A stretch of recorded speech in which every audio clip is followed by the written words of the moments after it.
سلام، من علیرضا با داماش پلاس این هفته هم با شما. همونطوری که میدونید داماش پلاس ویژه برنامه‌ای از وارش اسپورت که فقط از همینجا پخش میشه. توی هفته گذشته ما تو رشت میزبان آرتان بودیم و تونستیم با سوپر گل و هتریک سعید طالبی بازی رو 3-1 ببریم.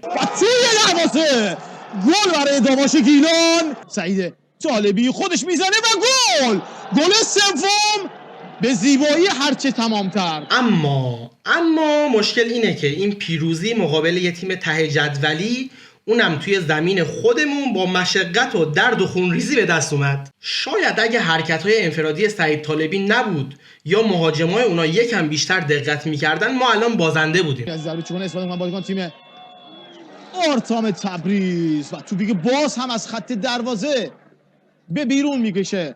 این بار پژمان نجات میده دروازه تیم داماش گیلان رو. ما چند روز دیگه باید به غرب سفر کنیم و اونجا به مصاف سردار بوکانی بریم که از الان سقوط کرده و شرایط تیمیش هم اصلا خوب نیست. بردن این تیمای ته جدولی که خب طبیعتا چندان سخت نیست، ولی کارمون اونجایی سخت میشه که توی 3-4 بازی آخرمون باید با بقیه تیمای مدعی بازی کنیم.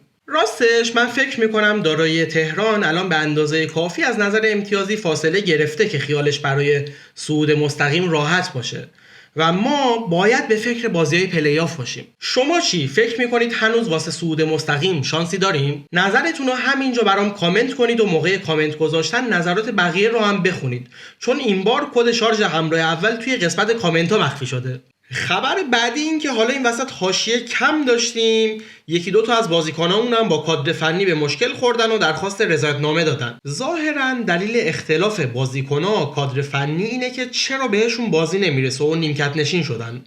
البته باشگاه هم گفته چشم اینم رضایت‌نامه‌تون.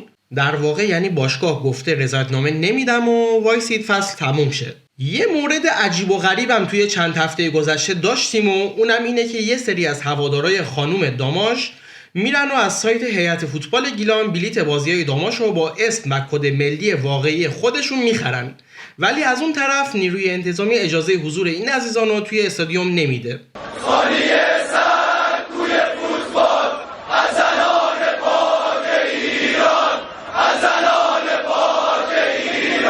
در این مورد یه مطلب کامل توی سایت و شبکه‌های اجتماعی وارش اسپورت منتشر کردیم که میتونید همین الان برید و بخونیدش. این بود داماش پلاس این هفته. اگه داماش پلاس رو دوست دارین لطفا ما رو به اشتراک بذارین و بقیه ویدیوهامون هم ببینید و لایک بزنید.